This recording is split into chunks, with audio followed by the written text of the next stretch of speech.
Hello and welcome back to Shakir Adair's Fashion History. Now, today's video I'm very excited about because it is about my idol, and that is none other than Elizabeth Taylor. There's no other celebrity that I look up to more than this woman right here. For many reasons, I admire her beauty, her talent, her fashion, and what we will be talking about today, which is her legendary jewelry. Now, she had a whole spew of jewelry, but we're going to be discussing the legendary jewels that you always see on her. So, if you guys don't know who she is, she was an actress from the 1950s. Personally, I think she was the most beautiful actress of that time. She was really known for her beauty, her sex appeal, and her glamour. If you guys look into her eyes, she had blue eyes, but they up in certain lights they would appear like they were violet, like a purplish violet. So she would always say she had violet eyes, and sometimes if you look too hard, you can kind of see violet. So that's also something she was known for. But let's get into the jewels. So the first piece that we see here is was given to her by Mike Todd, who was her third husband out of 8 marriages. So the story behind these diamond ear pendants her and Mike were shopping in Paris around the Place Vendôme, and she sees these earrings hanging up in the store. She's like, Mike, I want to have those. I love them, but they were fake. They were fake diamonds. They were not real, and she didn't care. She still wanted them because she thought they looked gorgeous. So one night, going out to a party, she puts on the earrings, and she's just like, these do not feel the same. They're different. I don't like what's going on. So he took the earrings, unbeknownst to her, and had them copied and redone, all in real diamonds. All in real diamonds. So what you're looking at right now is the diamond product. These are all real diamonds, and they look gorgeous.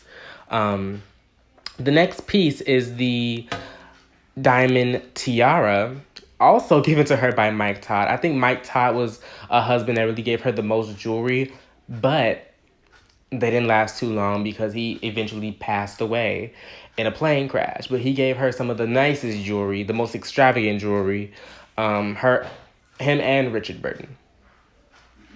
But this tiara was made in 1880, so around 1957 when it was given to her, it was vintage because it was already like a years old. So it was vintage to them, and it's definitely vintage now, which means that the value of the tiara has mostly doubled by the stones, the person who owned it, and how old it is. So it's gone up in its value.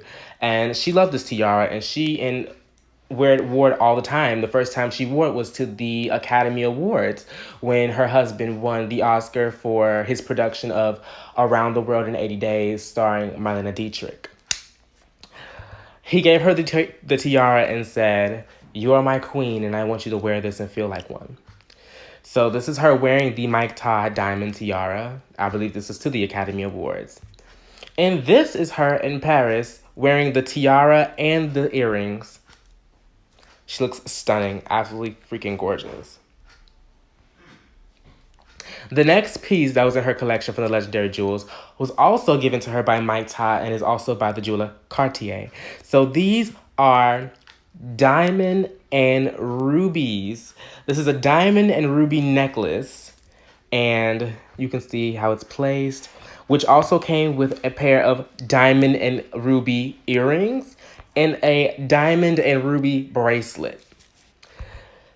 This was given to her on a day in a pool. They were outside on a pool, and then he just showed up with a red box. And anybody who knows the jeweler that has the red box is Cartier. So he puts them around her neck. There's no mirror around, so she hangs herself over the pool to use the reflection of the water to see herself.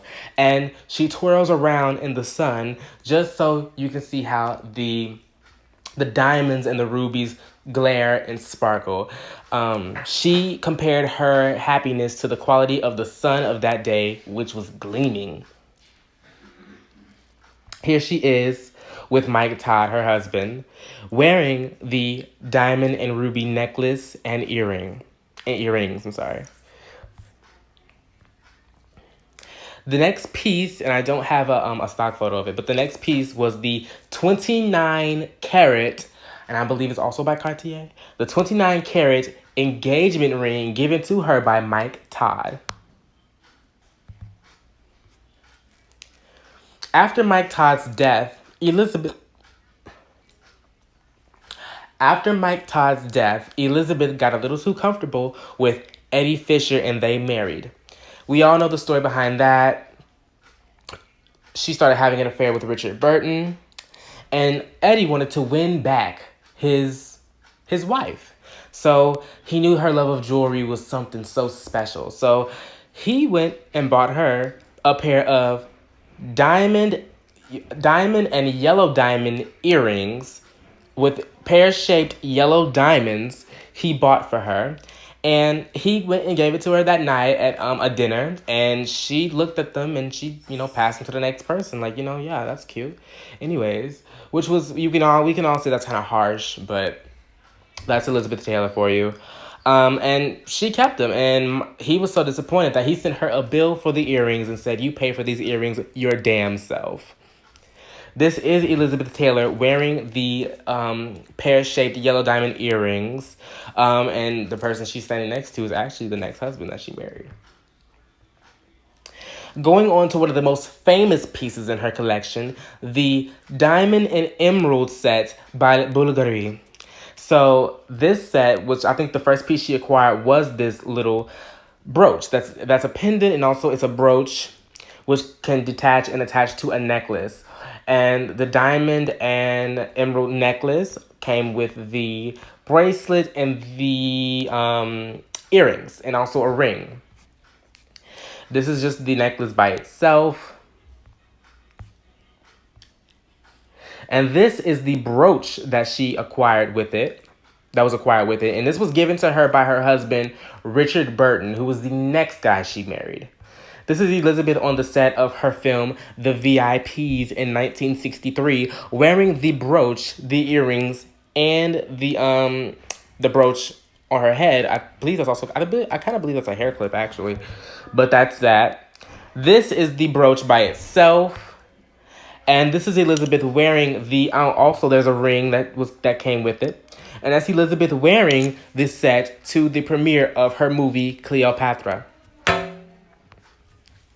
This piece has to be the most legendary piece of all in her jewelry collection. This is the diamond. First of all, it's like a long story behind this. So Richard Burton gave her this ring, and it's not even because it's not as an engagement ring, but it is an engagement ring. But he didn't give it to her as an engagement ring. He gave it to her because it was just a regular Tuesday and he wanted to go buy his wife something. This is a 33.19 carat D-color diamond ring. D-color, meaning it is eternally flawless. There is no nitrogen. It is just a pure diamond from the earth. It's like a drop of Fiji water. That's how pure that diamond is. This is Elizabeth in the 90s. I think she's around 60-something years old here. And she's wearing the diamond along with the earrings. That's Elizabeth and Richard around the time the diamond was acquired. Now, it is called the Krupp diamond, which in the Krupp family where the Krupp family was a German family who supplied munitions to the Nazis. And the Nazis, they messed over millions of Jewish people. And around her marriage to Eddie Fisher, Elizabeth converted over to Judaism. So Elizabeth was Jewish. So Elizabeth said, "How perfect would it be for a nice Jewish girl like me to own this diamond as a way of getting back to those horrible people?" And the diamond has now been rechristened as the Elizabeth Taylor diamond, as she wore that every single day. Like, she wore the ring every single day, almost every day for the rest of her life. And she never gave it away. This next piece actually is just, really this piece because the other part was made. This is the La Pellegrina pearl. And this pearl goes back, way back, Even kings and queens of Spain owned this pearl, and Richard Burton bought the pearl for Elizabeth. And then she had Cartier actually make this, necklace to attach the pearl right along with it. Now, this is the pearl by itself, and then this is the necklace that was made for it. Now, Elizabeth, it's a funny story behind this pearl. When they were in Las Vegas because Elizabeth was shooting a movie, and then the auctioneer for the pearl came with the pearl, and she put it on, and she put it around her neck. And then a minute later, the pearl was gone. She didn't know where it was. She's like, I dropped the pearl. Did it go on my shirt? They looked over everything. So out of nowhere, she just hears the dog chewing on a bone. And she says, that's wrong. We don't give the puppies bones. So there the puppy was, chewing on the pearl, and she said, thank God there were no scratches. I love this picture of Elizabeth wearing the pearl. It sits perfectly between her breasts. This next piece, which I love this piece because it is my birthstone, and I am also wearing a sapphire around my neck. This is the Bulgari diamond and sapphire necklace that Elizabeth wore. It is a beautiful cabochon sapphire donning the center of the piece. This is Elizabeth wearing the sapphire. Oh, I'm sorry, that was my ring on the table. This is Elizabeth wearing the sapphire and diamond necklace along with the sapphire and diamond bracelet, ring, and the Krupp diamond. I love this look. I love her look in the 80s and the early 90s. She looks amazing. This is the Bulgari diamond and yellow diamond pendant bracelet that Elizabeth had. I believe this is also I believe this is a brooch, actually. And then this is the bracelet right here. I think that looks absolutely stunning.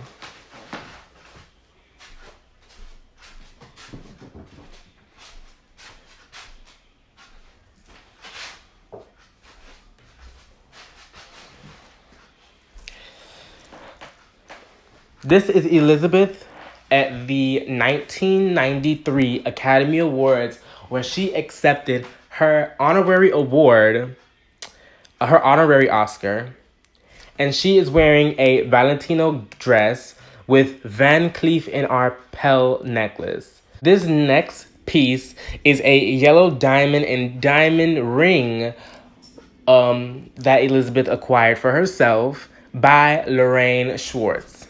And this next clip is Elizabeth with the diamond. This for yourself? Yeah. How nice for you. You're so good to you. Well, there's nobody else around. This next piece is a amethyst and coral and diamond earrings also by Van Cleef & Arpels that Elizabeth acquired later in her life. And it also came with a bracelet and a necklace. And this is Elizabeth wearing the set all together. This was in 2007, which she was in her 70s. And this was a couple years, and this was in 2007, few years before her passing.